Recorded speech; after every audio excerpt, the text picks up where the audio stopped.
Hello everyone, and welcome to another Kev Play. This is Kevin, and we are on part 34 of Spyro Reignited Trilogy. Part 9 of Spyro Year of the Dragon.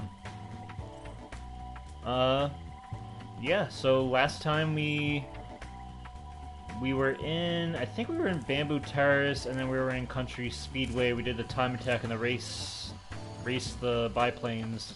I think we still have to do Hunter's Challenge though, so let's get right into that. Wherever he may be. Gotta find him first. Yeah, it's been like 2 weeks since last time. I don't know what it is, but well, I guess I know. Like, I was a little busy with stuff, but I know.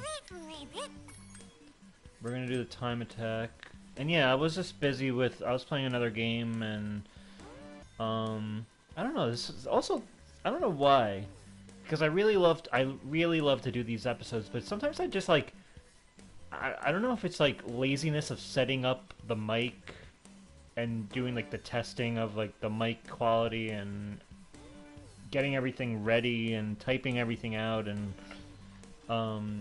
then knowing that I had to kind of like have to like present something while still playing. I don't know. This is something that where I get a little anxiety sometimes before doing it, but once I'm doing it, I'm enjoying it.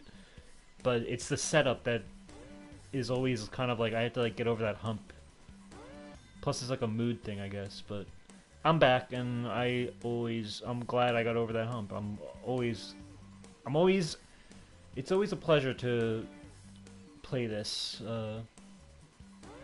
But yeah, we'll do time attack. We gotta find Hunter.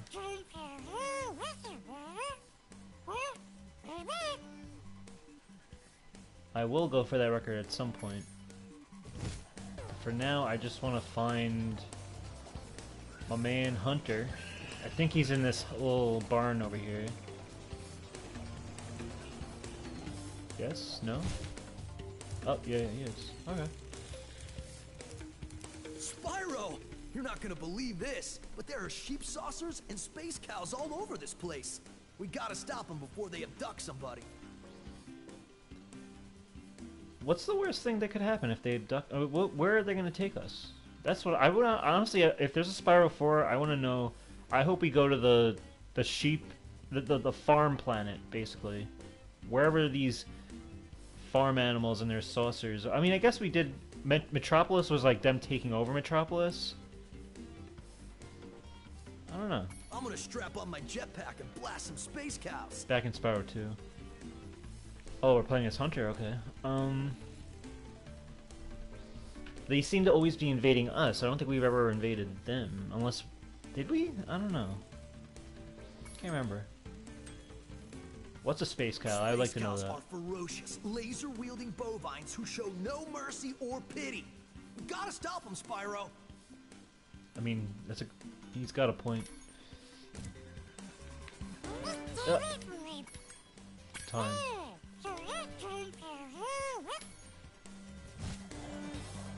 Alright, so we'll get right into this. A little bit of jetpack action. Spyro! I'm gonna strap on my jetpack and... Let's do it. Look out, cows! Here I come!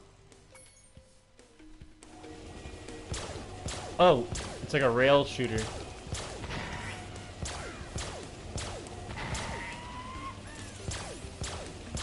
Not on my watch. Whew. So I have no control over this, I'm just...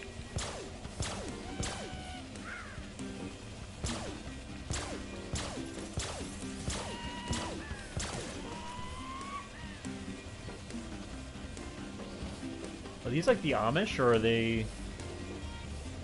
farmers? Well, I guess like they go hand in hand. Oh, come on.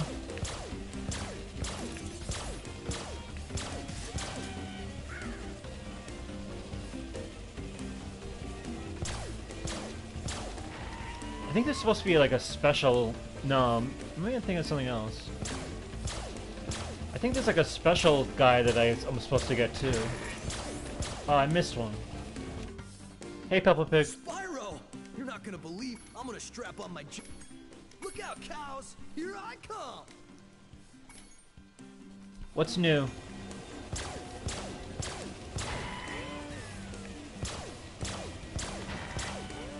Looks like Stadia's done for.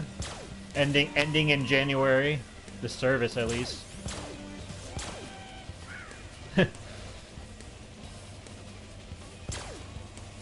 What the hell is this month? In terms of what?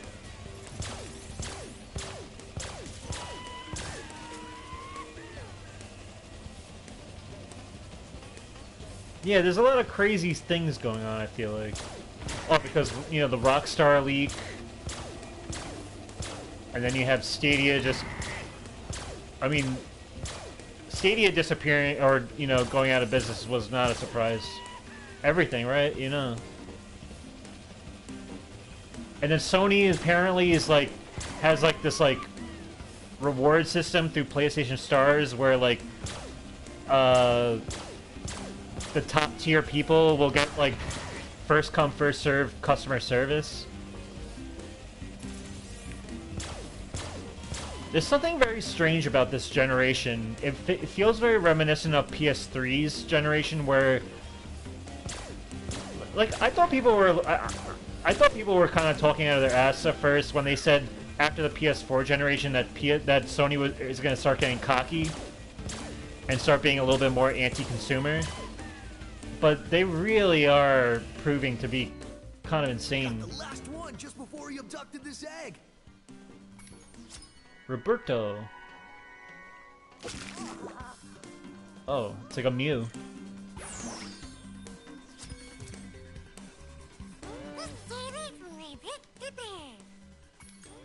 I'll quit for now.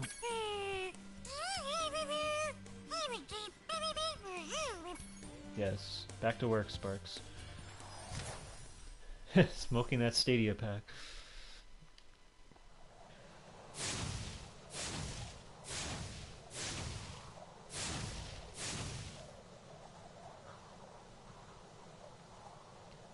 Yeah, I don't know. I mean, this is... We're in a very strange era of PlayStation, I feel like, now. Like, the future of, like, video games, I feel like, is on the cusp of something weird. And I feel like we have not really even we haven't seen anything yet, I feel like. I feel like we're about to experience some new stuff's gonna happen because the climate's changing in, like, the industry. We finished repairing the whirligig, but we'll need more help to operate it.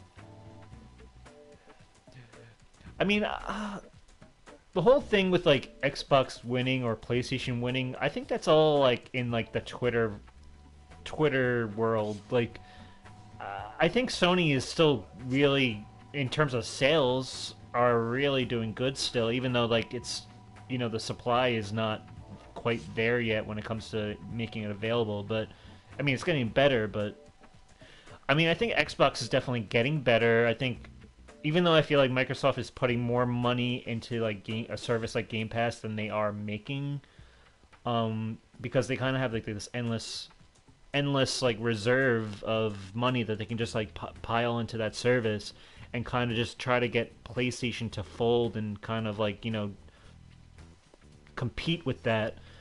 But I don't know, it's interesting. And obviously the whole Activision deal is huge. The way Microsoft's acquiring all these studios, I think it's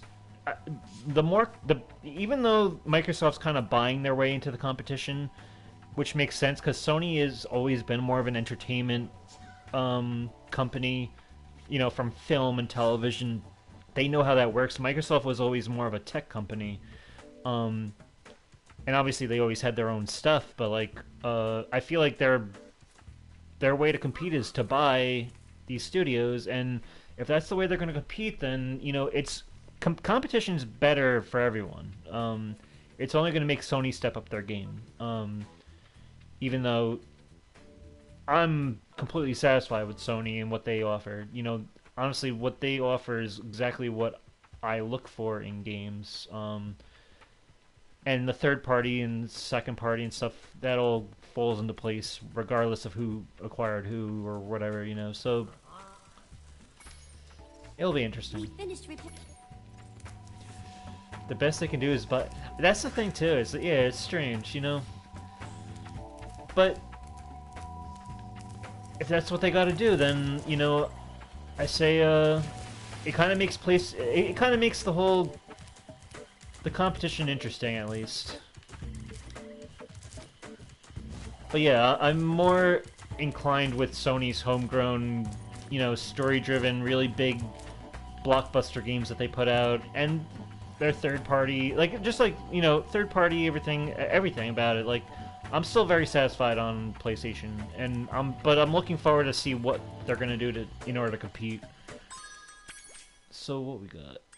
We did all this. We're gonna come back to Bamboo after we beat the boss, or free Bentley. Let's get into here.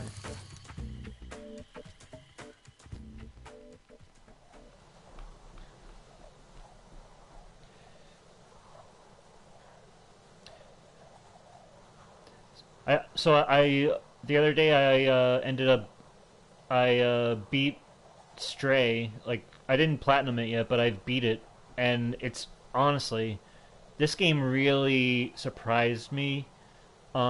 Because I know it was more of like I guess like what do you call, like a triple indie, or it's more of an indie game, I think, right? But it doesn't feel like it to me. It feels like a really great, a really fun platformer, exploratory, like puzzle, and a really moving story, like and a really thoughtful story. Like the ending of the game makes you think, and it's actually really clever and smart how they do it.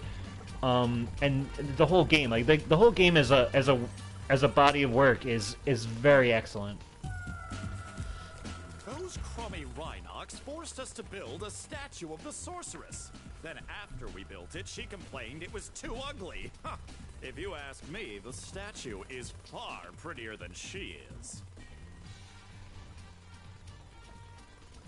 Beauty in the eye of the beholder. Pablo. It is a short game, but it's like it's a short game in terms of for me, like, I think I played, it's maybe like if you're trying to collect everything, it's like a maybe between 5 and 8 hours, maybe, I guess. But there's still so much more to do after that too. Like I know if you're trying to like there's a trophy for trying to speed run the game, where you have to beat it in 2 hours. So yeah, if you were just trying to mainline that story and just like rush through everything, you can beat this game really quick. But the game is definitely a very full, fully realized like playground of a game. Like the way they make it that you're playing as this cat, and they have all this cat behavior down, like in the mechanics and the way the cat behaves. Like it's so adorable, but it's also very awesome. I remember people were complaining that there wasn't like a jump button in terms like where you can just jump around, kind of like how Spyro jumps around. But I don't think that would make sense for this game at all. First of all, it's not in cat's natures to just do that. And second, I like how it's more of a like you're able to climb on anything pretty much. Like it's such a vertical game. You can climb up like buildings like as high as you want pretty much. There's a lot of like room for exploration, but like the way they make you like, you know, jump from one end to the other, it reminds me of like playing like Uncharted, and you're climbing, and especially in Uncharted or Horizon, where they give you more versatility with where you're able to like climb, like, you know, not just like a set piece of thing to climb. Like you can kind of just like go up any way you want. And like when I play the game, I'm just like, you know, I don't feel the need for a jump button at all. Like it's the way it is exactly true to how cats are. and just true to like the gameplay that they committed to, that I really admire. So, but yeah, it's an awesome game. I did not like when I went to this game. I expected it to be kind of similar to like when, like, for instance, like when I picked up A Way Out, which is a small game by, you know, Joseph Fares, which is like the Prison Break game, the co-op game. I was into that because like when I first heard of that game, I was like, okay, it's a Prison Break game. That's cool. Like I like that premise, and I like co-op, so I'm gonna get that. But when I played it, it's great, but it's not a game where I'm like, oh my god, this is like, you know, even though the story was very well done and everything, it wasn't a game where I was like, it's like I admired it, but I wasn't like obsessed with it. Whereas this game is like, this might be one of my favorite games of the of 20, like not even just 2022, but like of like a game like in a long time, where it's like I really dig the atmosphere. I like, it has this kind of like dystopian future, like cyberpunkness to it. But I also like that they treat the game with, where it's not like, they make it like so it's not like punishing, but it's still challenging. But it's also, I just like the atmosphere of like the cat, like playing as the cat. You have this little backpack, you have a little robot buddy, and there's so much cool story that comes into it, and nothing. There's really nothing to complain about with this game at all. Like I love, like it makes me want to play it over and over and over. And if I feel like this is one of those games where I will return to this game in the future and play it, you know, maybe on a yearly basis almost. Like I want to show people this game. It's really well done. It doesn't, to me, it doesn't feel like an indie game. It feels like just a really well done game. Like if this game came out in a previous generation, I mean, like, I think what a lot of people get disappointed with is that they want the next PS5 game, the game that's going to be like prove why PS5 is the purchase or whatever. But for me, this game is just a great game. Like I don't care what console it's on, what generation it is. Like this game is like, it just holds up completely well. Like, and I'm so like down with the whole vibe it offers, and the tone and the whole aesthetic and everything. Like everything about it was just really awesome. It's a really funny game, very emotional game. It's one of those games where I don't think it needs a sequel, but if they made more games like this, I would get it in a second. Like this is a game I'm so glad I got it. I'm so glad I got the physical edition too, because it's just something I'm gonna enjoy, like looking at my game library in like the future and being like, oh, okay, this game was great. Like, and plus the physical edition's cool too, because it comes with these like little like art cards inside, like included inside, like kind of like these little like little mini poster things of like all like the characters and stuff. It's awesome. Definitely recommend it.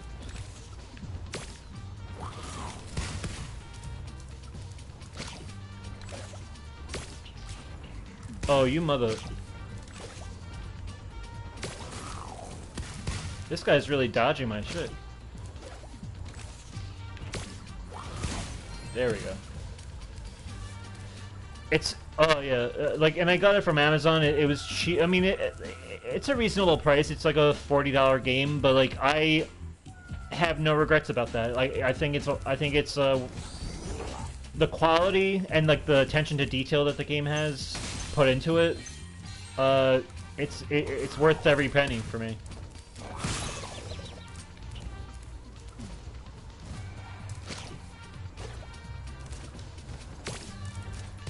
Oh, come on.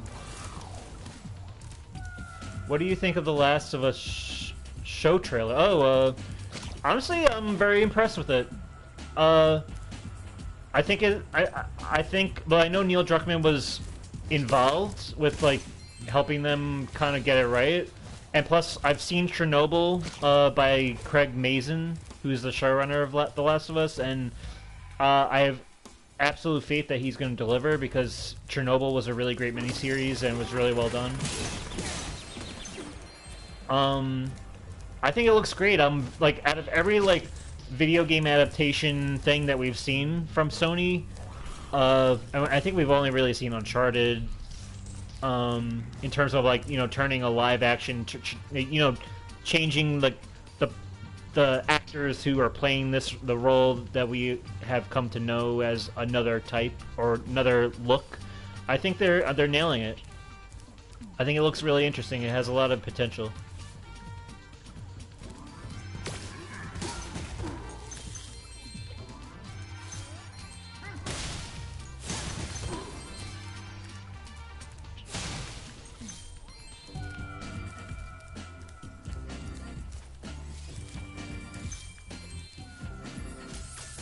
This level here, it always kind of, I always kind of dread it because there's a lot of like searching for stuff later on in this level with Sergeant Byrd, looking for those bones, but I'm sure we'll be fine.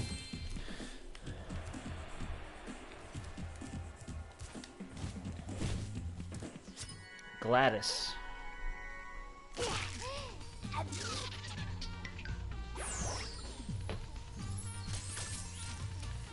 It looks like apparently there's, according to, well, I don't know if you heard about that guy Dan Allen Gaming who got like exposed for being, he was kind of he was using like an alternate account to leak stuff that he was able to gain through like being like an insider journalist who, I think like a journalist maybe, who had who like signed an NDA for the stuff he knew about. So, but he got pretty much exposed. I don't know why you would ever like risk your own career or job just for clout, even though you're doing it anonymously. Like what was even to gain from it? I don't even know. But one of the last things though that he talked about though was that there are 2 Crash games currently in development. One I'm guessing is Wumpa League, and maybe the other Crash Bandicoot 5. Yeah, he was breaking NDA. Like he was a fool. Like but it does look like he, because he like his track record was he was always right about everything he was talking about on his like anonymous whatever account he was using, and that's only because he knew straight up what was happening, or what was, you know, what was in the works. But if that's true and that track record holds, then it seems that there like Crash has 2 games in development, which is weird, but because I feel like I don't know. I feel like I don't know. I do feel like we need a new Spyro game at some point before Crash, a new Crash. Apparently, that's what's been reported. Get rid of that guy.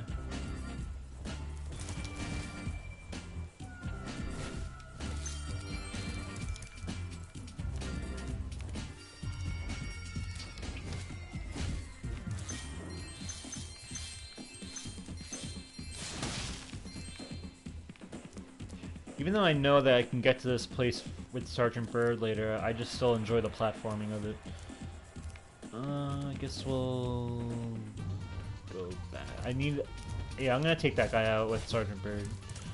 I'm not gonna go for those rocks.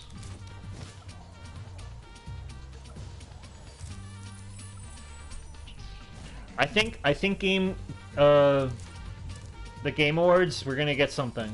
We're gonna see something finally about Crash.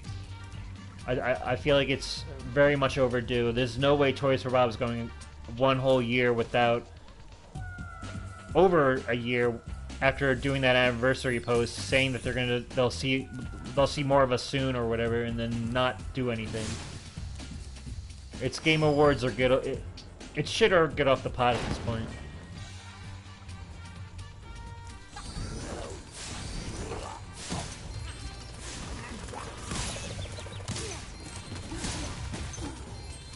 Oh, that's that guy.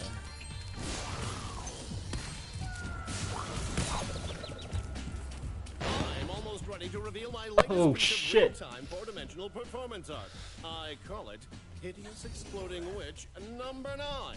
Now, if you can just light the 3 rockets around here, my masterpiece shall be complete. Jasper, the artist, the sculptor. The world breathlessly awaits my brilliant 4-dimensional masterpiece. Just light all the rockets and prepare to be amazed by my genius. Oh, I wonder what that guy's drinking. The world I think they're not gonna delete, like, but I think it's better to infuriate the Crash fan. Oh no! Oh, wait, whoa! I had sparks there. There was a golden sparks on my at my assistance there. But yeah, I think it's actually a better strategy to infuriate the Crash fans by leaving that tweet up, because then it just gets more people talking. Like what Fake Crash is doing for their account right now is, even though it seems like even though, like, I know he's just joking all the time, but it actually is helping Toys for Bob, I think. Ah.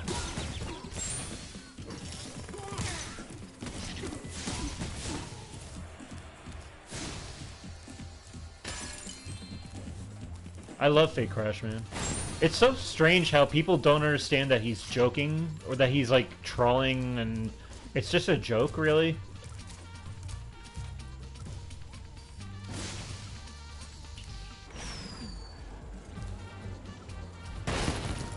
Whew. These explosions are really awesome compared to the original. This egg inside the statue.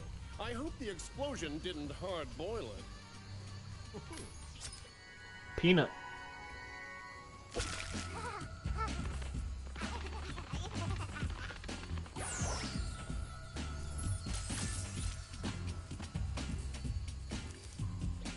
Okay.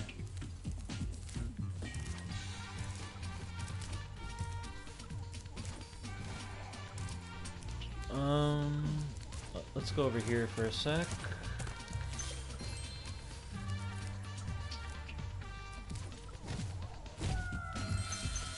It's the Crash fan base is gonna be it's gonna be toxic. Yeah, they are pretty toxic. So what's down here? Let's check this out. Oh no, skateboarding. Yeah, I like the skateboarding. What the heck?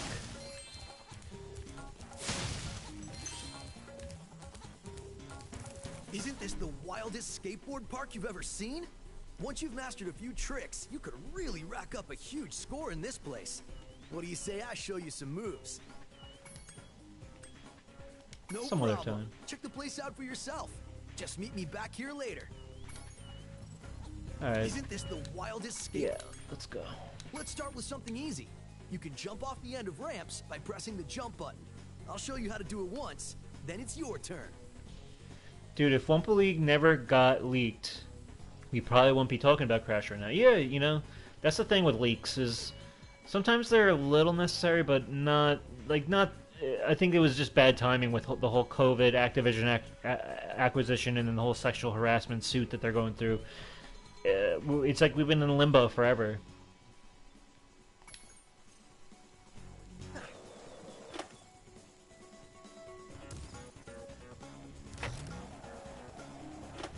Okay, now try doing a roll. You can roll in midair by holding down the action button while steering left or right with the left stick. Press X at the top of the jump, hold down triangle. Yep, I know.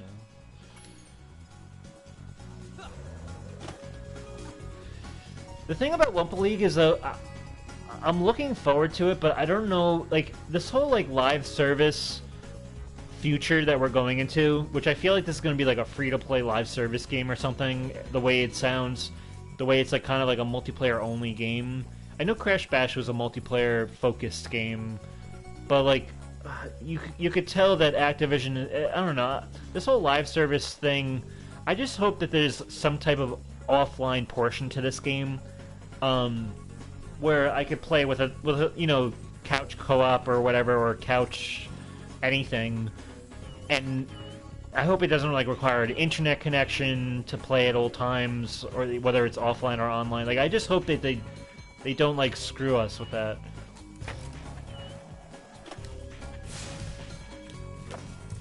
Hey, nice roll. Now let's see you pull a flip. Flips are exactly like rolls, only you push forward or back on the left stick instead of left or right. Just jump off the ramp, hold down the action button, and press forward or back. And speaking of, yeah, so I guess, well, this is our final episode for talking about Game of the Year until 2022 ends. So we have the 2021 Game of the Year.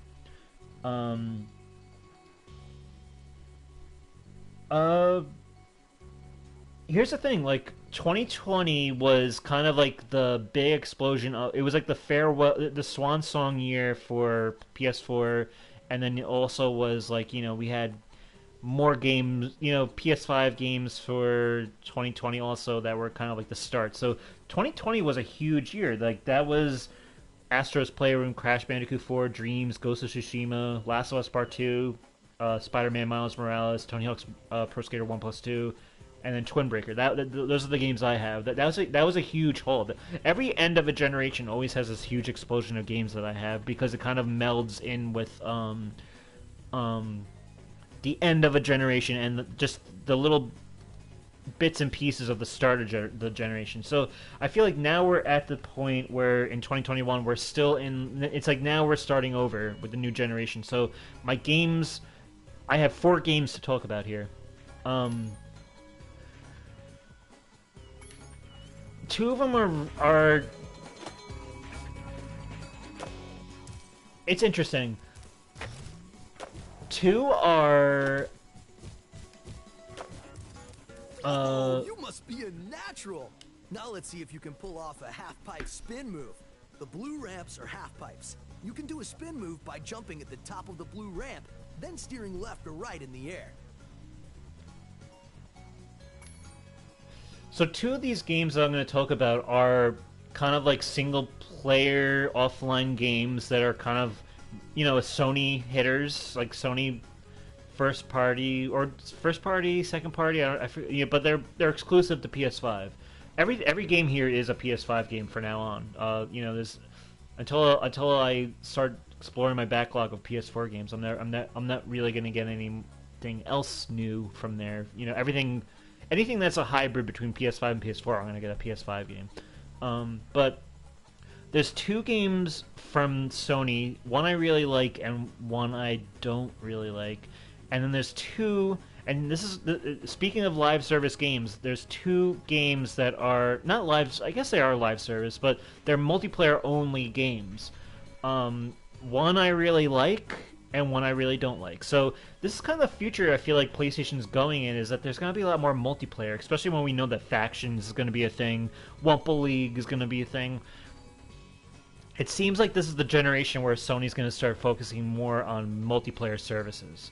And I don't know what that future looks like. I'm honestly sort of excited and sort of kind of cautious of what this is going to look like in the future, because looking back on my PS4 catalog, like, it's just all these great story games and offline games and like fun platformers and stuff.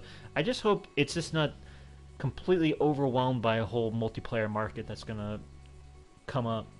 Yeah, Factions are going to be a thing, and even at the PS4 end of the generation, I'm already seeing a online or multiplayer only game that I have being Call of Duty Black Ops 4, which is one from 2018.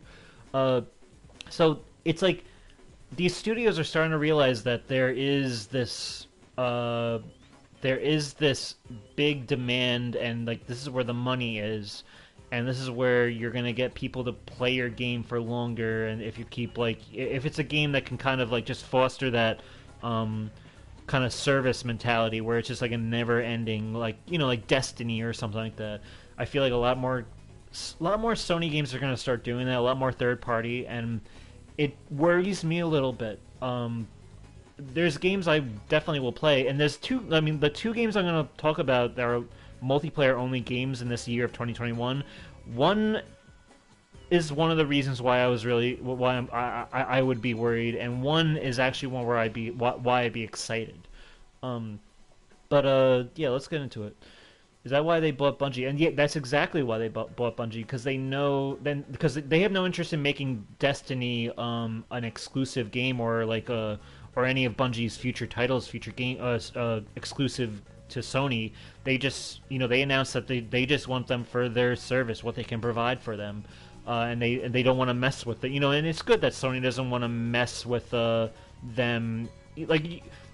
If you made Destiny an exclusive game, that would be silly, because you're completely just destroying the whole player base and why that game is so successful. It's like taking Fortnite.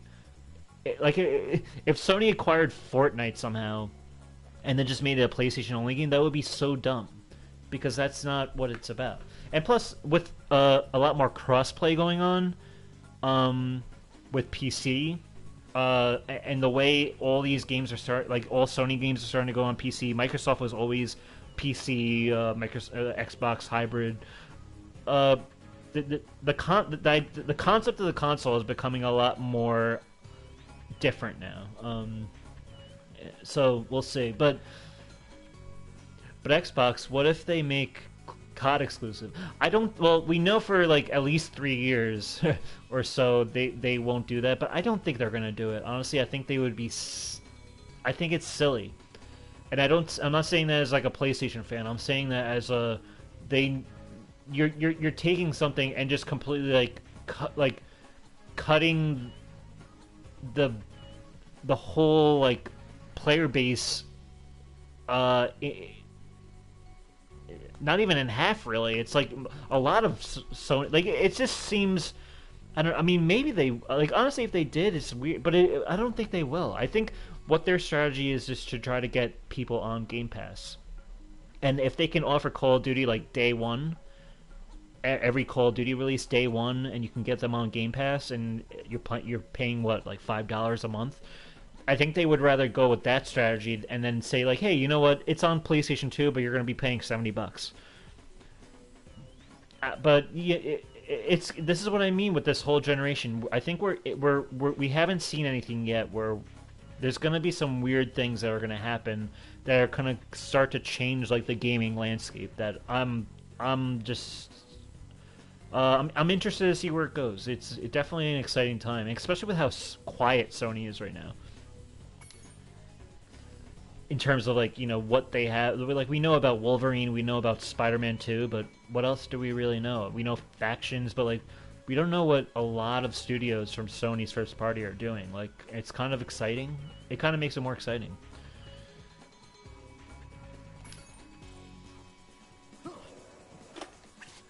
But yeah, let's get into it. So one of the first games I got for, I think did it come with oh no, I bought this game on my it was one of the first games I got for the console was Returnal by Housemarque.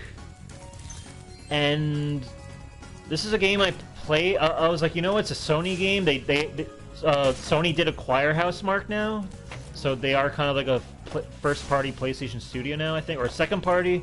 But they're part of the PlayStation Studio family. Now let's see if you can do a 900. Get as much height as you can. Spin 2.5 revolutions in the air and land back on the ramp. But yeah,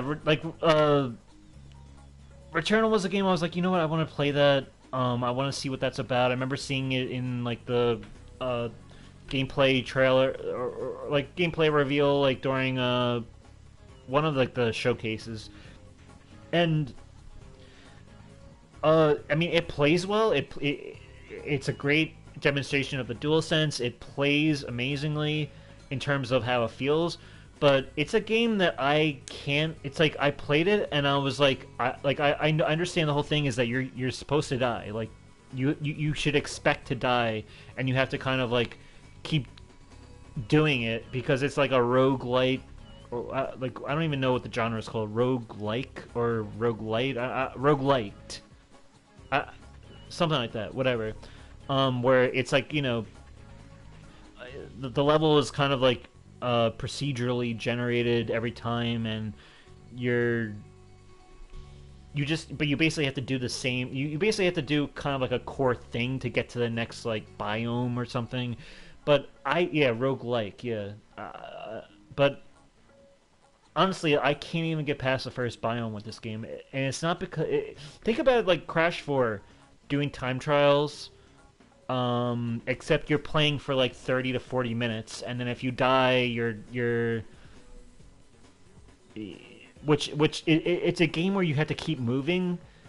It's kind of very similar to like Resogun, like one of the first Housemarque games for PS4, where that is a game where you have to keep moving, obviously, and it's kind of like you're in like a 2D, you're moving in a 2D space, but this is like moving in a 3D space, dodging all these colorful, like, things that are coming at you and all these weird creatures, and trying to collect these weird, like, honestly, I just can't get behind the game at all, really. Well, the way the game is set up, it's like, it's meant to be really, really difficult. There's no checkpoints. If you die, you have to start the whole thing over. So if you're 40 minutes into the game and you die, you're starting from the beginning. But there's different biomes. So if you beat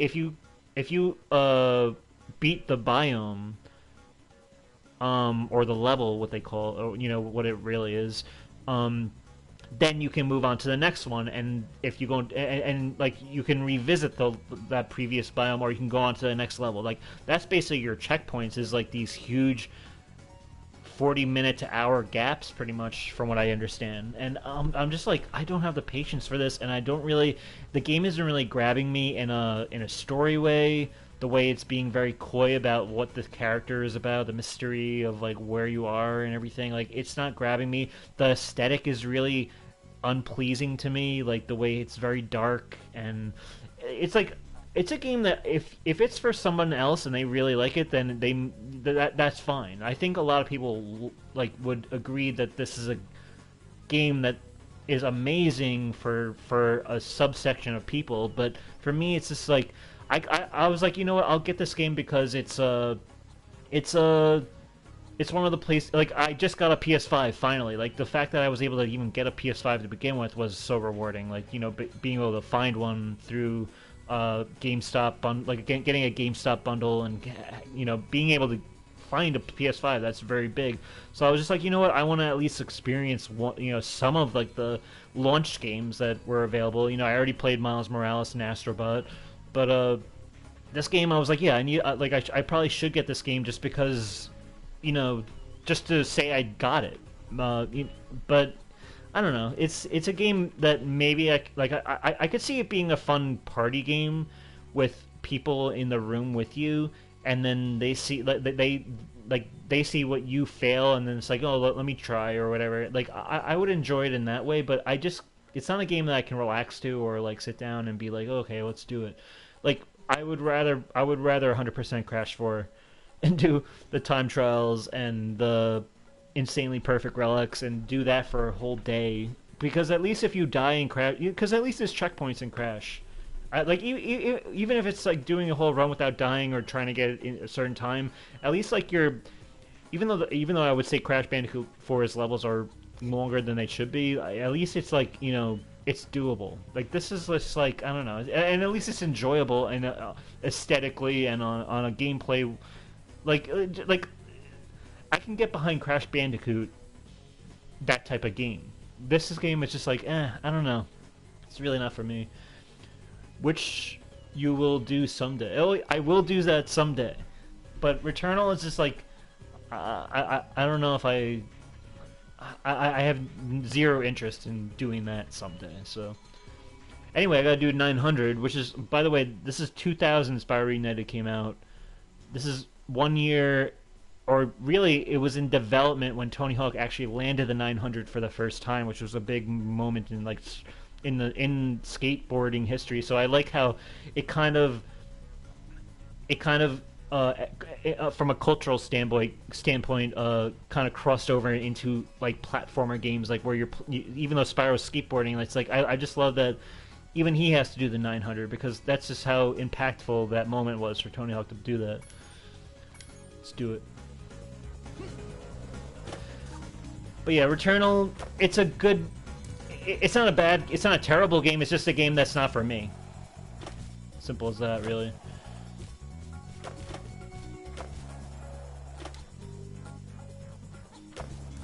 Now that was a 900. I have to admit, you've got some skills, Spyro. But before you get too cocky, let's see if you can score some real points on the giant ski ramp. Do whatever moves you want, and see how many points you can get.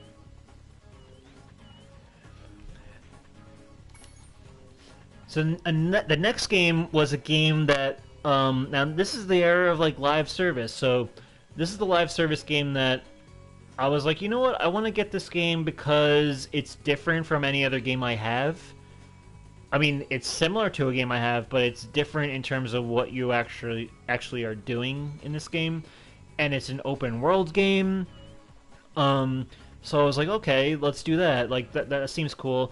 I didn't know that this game was online only until I bought it. I thought there was an offline mode if you wanted to play it offline. So I was disappointed afterwards where I was like, oh, you need to be online all the time, and it's just like a kind of just like a, I don't know, unorganized, just jumbled open world Ubisoft game that you're always online and you're always like playing against all these players that are all over the place, and it just feels like it's just like there's no order to this game at all. But I felt like I needed to get this game because it interested me when it was first announced, and that is Riders Republic. Riders Republic, like I don't have any games where I can ride a bike and hang glide or paraglide or whatever it is, and snowboard and ski, I think. So like it offered a bunch of extreme sports stuff that you can do, and I like that it was kind of open world when in the idea of it, I guess. But when I started playing the game, it was just like, Wow, you learn really fast. Well, then again, you are being trained by a master boarder. Speaking of which, I was just practicing this nearly impossible new move that I call the Nasty Nork. I had just about pulled it off when suddenly I ran smack into this dragon egg and wiped out. Okay, I made that up, but you can still have this egg. just give me the damn egg, Hunter. Caroline.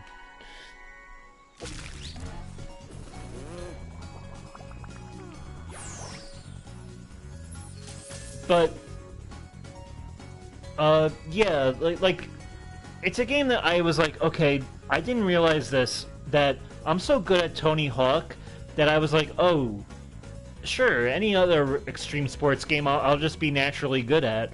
First of all, that's not the case. I should have known that this is going to be like a completely different like control set with, you know, totally different mechanics because you're not on a skateboard anymore.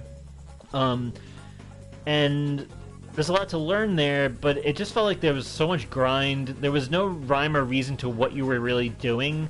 You were just unlocking more stuff to do that were just the same thing over and over and over again. And everyone just seems to be all over the place. Like there's like hundreds of people on the map at once, and it just doesn't seem to have any like fun factor to it other than you're doing these little weird challenges, like, and I don't know, it didn't like really grab me the way like a Tony Hawk's World would, like a Tony Hawk Underground or anything like that. One of the things though that is interesting is that it's the first game that I got that was crossplay. I have not played this game with anybody else because I was just like not really feeling the gameplay of it. But and at the same time, it's not really a game I think is bad, but it's just it's a game that I don't feel, I don't know, I just don't feel compelled to keep playing. It just wasn't interesting to me after a while. It just felt like it was not thought out right. The way it's set up, like almost like a live service game, but I don't know. Maybe I went in too early, and maybe there's been updates since. But it seems like a game that I can put on and I would enjoy. But I don't know. It just didn't really grab me. I felt like I was like grasping at straws when PS5 first came out, where I was like, oh, let's just get like this game I might like, this game I might like, and I was actually like becoming more disappointed as in the early goings of the generation, having a console from like almost day one. But I don't know, it's good, but it's just like the way that Ubisoft's like open world, like any other Ubisoft games open world is set up, it's just very overwhelming. There's so much stuff on the map at once. You don't know what you're really trying to do or what you're trying to accomplish. I don't know, it just feels all over the place when I play that game. But maybe I need to give it more of a chance, I feel like. For all I know. But anyway, yeah, so those were the two games that were kind of disappointing me, but the next two games were really, actually, like, they made that year for me, without a doubt. One of them is another live service multiplayer-only game, and the reason I got this game is because my friends wanted to play crossplay with something with me, and I was like, okay, what are the games that I could play with them that we would all enjoy together? And so I went to a top 20 cross-play games with PS5 and PC, and Riders Republic was it was one of those games earlier in the list because it's because there's not many crossplay games yet, but there are a handful so far. But that game I was like, I don't know if everyone's gonna really be down for that game.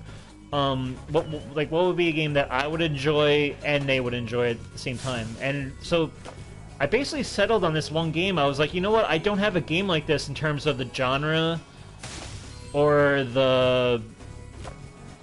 in terms of the genre, really, or really any of the play mechanics. I've never played a game like this. So I ended up picking up Chivalry 2, which is like a medieval, you're playing as a knight or a swordsman or a kind of like a... There's 4 classes, and you're basically trying to take over certain castles. Your team would take over a castle and the other team's defending, or vice versa. But there's so many game types to this game where I'm like, this is like a multiplayer game that reminded me of what it was like to play a really fun multiplayer game that is focused on fun. Every little thing that gets added to this game is amazing. There's cinematic moments when you're in the middle of a multiplayer fight. Like towers crumbling, or you being able to use catapults and or cannons, and just the sword play is just really fun too. It's just the heaviness of the sword, where you have to anticipate your swing before you hit somebody, and the blocking mechanics and everything, like parrying, and what is it?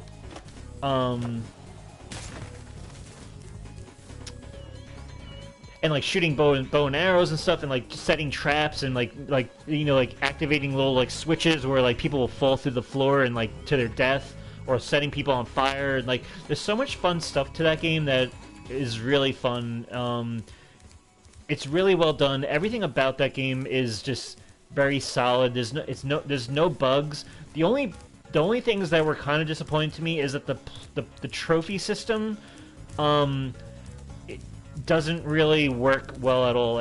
If there's a trophy for getting 1,000 kills as a certain class, it won't pop if you actually achieve it. There's some weird stuff going on with the trophies that makes it a little discouraging to play. Where I would fire 1,000 arrows into a person and get 1,000 headshots, and it wouldn't pop for some reason. And then I would look at my stat progress, and it says I only have 200. Yeah, it has a lot of bug trophies, but it's one of those games where I was like, you know what, I'm able to play with PC players. once PlayStation finally gets like Discord working, I would be like where it's compatible with PlayStation. It will make it so much more funner to play with friends, being able to really have that access to communication better. Because like I was playing like with my I had like Discord on my phone. I would like put it on my shoulder, and then I would talk to like my PC friends while we played. But the game is just so much fun that I was like, you know what? I know trophies are like more of like a meta game to the core game, and at least the core game is like flawless and fun and like really like honestly, this is a game that's in the running for 2021 Game of the Year. It's a game that makes me change my mind about what the potential of multiplayer focused games are going to be like in this generation. Like if Factions can pull off what Chivalry 2 can pull off, and that's with Naughty Dog, then we are in for some really insane moments in gaming. In order to where it's just like they're putting all their resources and attention into multiplayer only. That's what this game is to me. Is Chivalry 2 is. The people who made this game were passionate. They knew what makes a fun game. It reminds me of like the old school days of like multiplayer games being fun, where it's not just like competitive, but you can just like enjoy it, just like to screw around with friends and like do funny things. The level of depth that it's in Chivalry 2 is really impressive. The way you're able to taunt other players or greet other players, or like carry like random objects, like like beer mugs and like a bouquet of flowers, or you can throw like bread at people. You can like have a food fight with people. It's just such a fun playground, such a fun sandbox to have like a big multiplayer royale type thing. And there's different things to it too. Also, what I like about it too is that it doesn't have. They have matchmaking, but they also have lobbies. So it feels like back in the PS2 days where you could search for any lobby you want, and you'll enjoy it. What does he have to say? I think you're ready to try some one-on-one. Want to try a freestyle competition for points? Maybe later. Just come find me when you're ready for a good thrashing. I think you're ready to try. All right. Whoever scores the most points in the time limit wins. I'm gonna beat Hunter so bad with this. But yeah, Chivalry 2, excellent multiplayer-only game. It was a game that I knew was multiplayer-only from the start, so I wasn't disappointing. I knew what I was getting into. But it's very well done. The trophies could get fixed, I hope, in another update. They're still updating the game. They're still, like, the developers are still, like, fixing bugs and fixing, or not that the game is really that buggy in terms of its core game, but they're still just making sure that the game has fun updates all the time, like every month. They make it easy for you to like hook up with like PC players, or your PC friends, by just like having like a server code that you can all search in the search engine, and then you'll all like log into that one server. But once Discord and party systems can be applied to just like the PS5 with PC players, that'll be really awesome. But yeah, this game is really fun. It's hilarious. You can scream, like you can like make these funny taunts or whatever by pressing a certain button. There's so much fun stuff to it.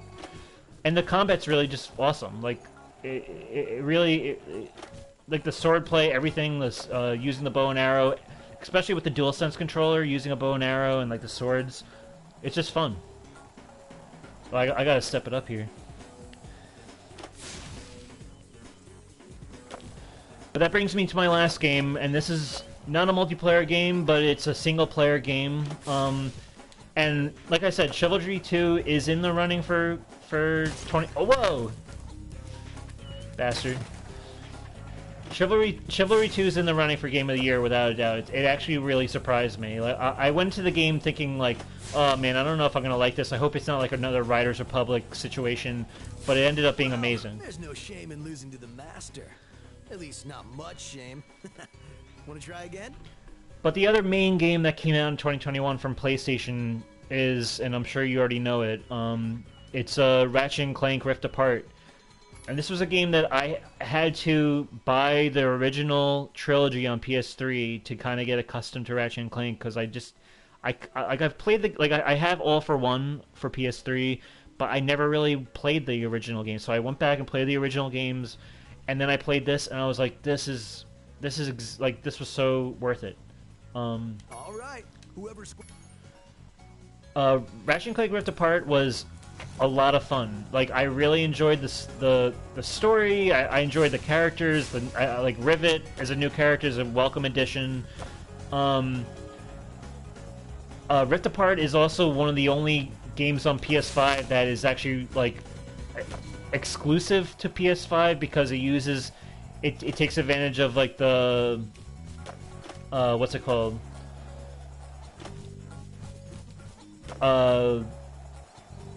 Was it the solid state drive or where like the instant loading, where you're able to like travel from different world, like warp from one like world to another.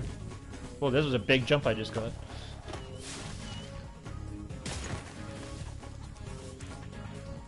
It's one of the best games on PS5 right now, without a doubt. It just really held up. They call it PS5 because it has 5 games. It's true. But you know what? PS4 only had 4 games when it was only 2 years in, pretty much to me. Like, like literally to me. But yeah, Ratchet and Clank Rift Apart, really awesome. It surprised me that they didn't make like the New Game Plus kind of like a trophy on its own, or like any of like this. Well, I'm really crushing it. That was like a quint. I'll have to look at what those moves were at the end on the replay of this thing. But yeah, like I was surprised that the trophies were kind of set to be easier than the original 3 games, where you weren't required to do play on hard mode or New Game Plus, or get all those weapons that you wanted to, because I was ready to do that. I was so ready to keep playing and keep grinding. I can't believe it! How did you get so good already? Who knows? Maybe someday you'll even break my course record. Nah. I think I already Anyway, did. I guess I should give you this other egg I found. I was gonna keep it for a pet, but I can't get it to hatch. I just got like 9,000 points. I definitely beat his record by now, but I'll beat it again if I have to. Alex. I have a cousin named Alex.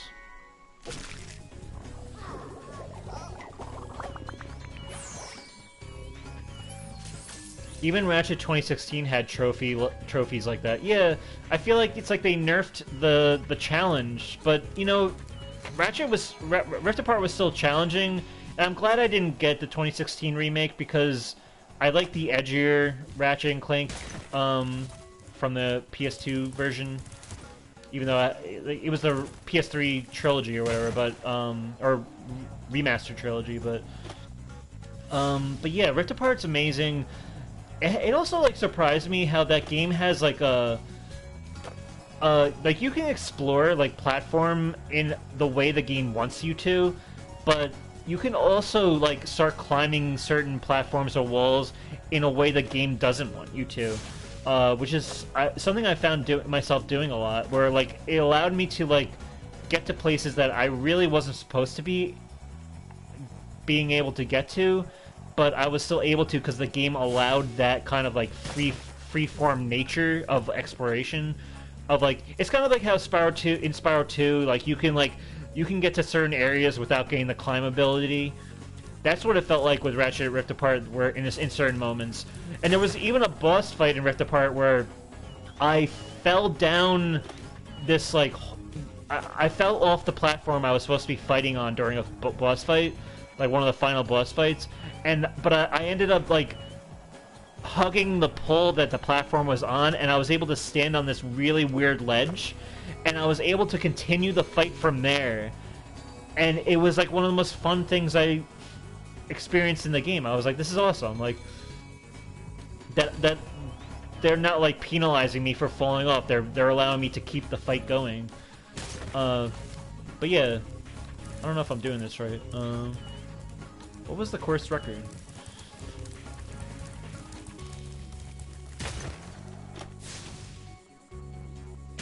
Oh, come on. They're being very precise with these landings. Okay, I gotta get that course record. Let's try it again. Also, that Rhino was awesome. Yeah. Yeah, every Ratchet game always has really awesome new guns that are really... They could be really awesome, ranging from awesome to hilarious. Which is something I look forward to with future Ratchet games. They always deliver when it comes to that. But yeah, it was a game that I honestly like. I always thought Jak and Daxter was gonna be my favorite of the two, but I feel like Ratchet and Clank is growing on me more than I ever expected it to.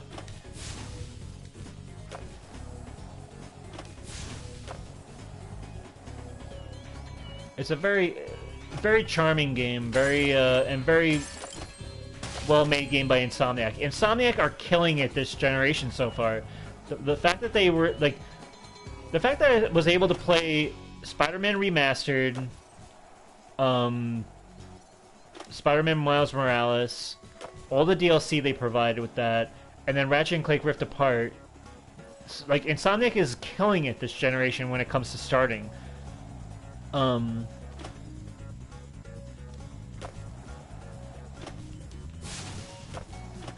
I'm looking forward to see what else they put out, you know?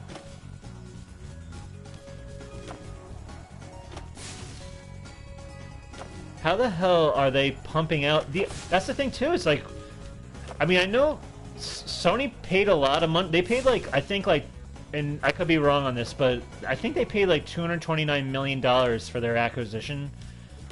Oh, goddamn.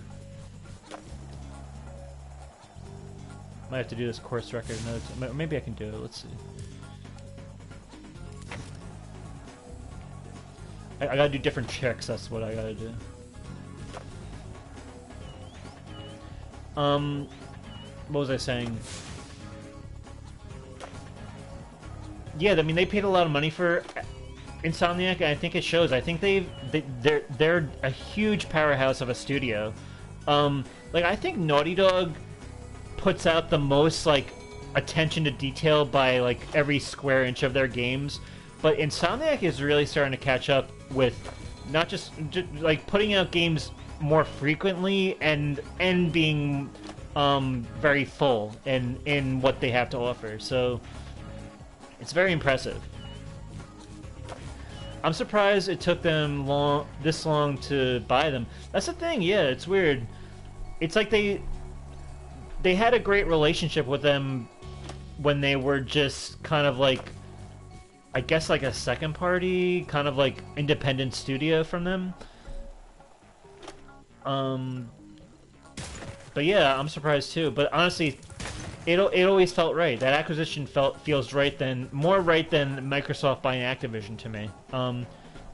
Because it was a homegrown studio. It was just, they always.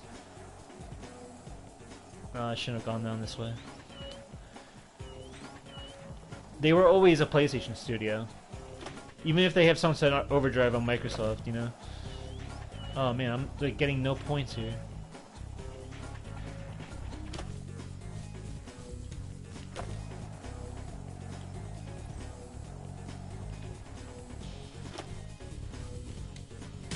Come on, I can never land that front flip.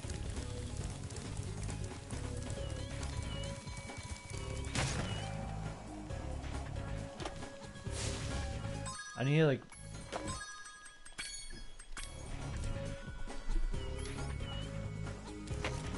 But honestly, between Chivalry 2 and Ratchet and Clank, I have to, like, I think it's obvious. Ratchet and Clank Rift Apart is my 2021 Game of the Year. I'm very impressed with PS5 in the first 2 years. What they've offered compared to PS4 in its first 2 years. First 2 years of PS4, I had Killzone Shadowfall and The Last of Us Remastered, and that was pretty much it at first. Like maybe MLB 15, but that was more in 15. So in 2015, I mean. But yeah, like there's so much more great games coming out, or have been out for the first 2 years. Yeah, Ratchet and Clank Rift Apart, easy answer for me. But Chivalry 2 is like, in terms of multiplayer, is really like it's impressing me. It's impressing me for the future of what can be done with multiplayer-only games, which I'm excited to see.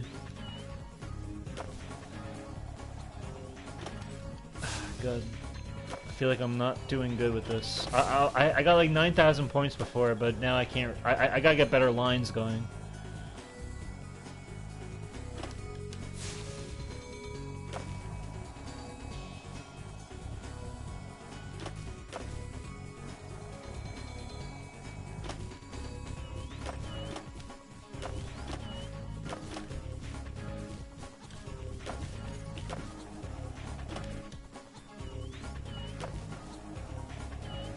This might be something I have to do next time. Yeah, you know what? I don't know. I'm trying to get this course record, but I'm not really like in the right mindset right now. Let's try one more time.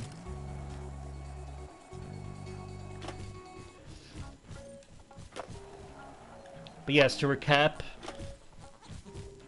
1995 was Twisted Metal, 1996 was Crash Bandicoot, 1997 was Crash Bandicoot 2 Cortex Strikes Back, 1998 is Spyro the Dragon, 1999 is Crash Team Racing, 2000 is Spyro Year of the Dragon, 2001 is Jak and Daxter the Precursor Legacy, 2002 is Tony Hawk's Pro Skater 4, 2003 is The Simpsons Hidden Run, 2004 is Killzone, 2005 is Area 51, 2006 is Resistance Fall of Man, 2008 2007 is God of War 2, 2008 is Resistance 2, 2009 is Uncharted 2 Among Thieves, 2010 is God of War 3, 2011 is Killzone 3, 2012 is PlayStation All-Stars, 2013 is The Last of Us, 2014 is South Park The Stick of Truth, 2000... Oh! I landed it. 2015 is MLB 15 The Show.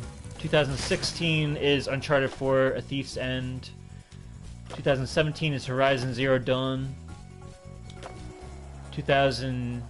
Oh, I didn't do it again. Damn it. 2018 is God of War. 2019 is Death Stranding. 2020 is Ghost of Tsushima, and 2021 is Ratchet and Clank Rift Apart. We've come a long way. And 2022 is still in the running for what we have to look forward to. Obviously, God of War Ragnarok is going to be a big contender coming up.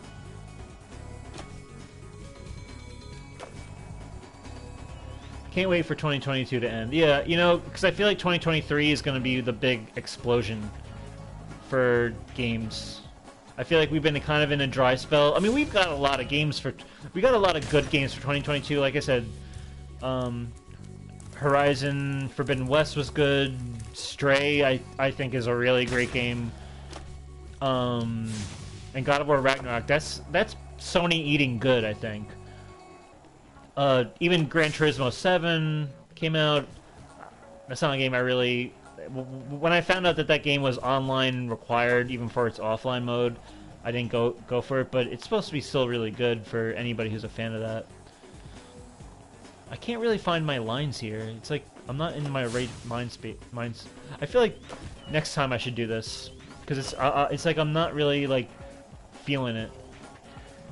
Are you? Oh, absolutely. Day one, I'll be getting Ragnarok.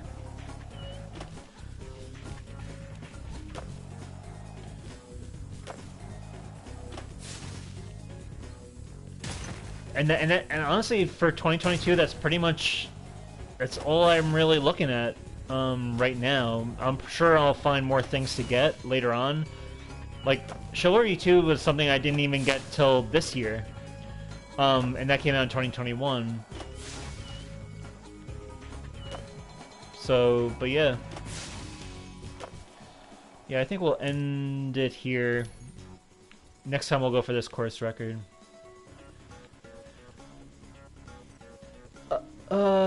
Yeah, so next time we're gonna focus more on... I think I'm gonna put out more episodes more frequently now that we can kind of get into it more with just like playing the game, instead of me kind of like having to like gather my thoughts for every game of the year. Not that I won't, have like, stimulating conversations about stuff, but but yeah, next time we'll continue. Puppet Pig, it's been a pleasure. Anyone out there who wants to like, comment, or subscribe, please feel free, and I'll catch you guys next time. In the meantime, stay healthy, stay healthy, keep a clear head, and keep on gaming. Stay safe too. Peace out.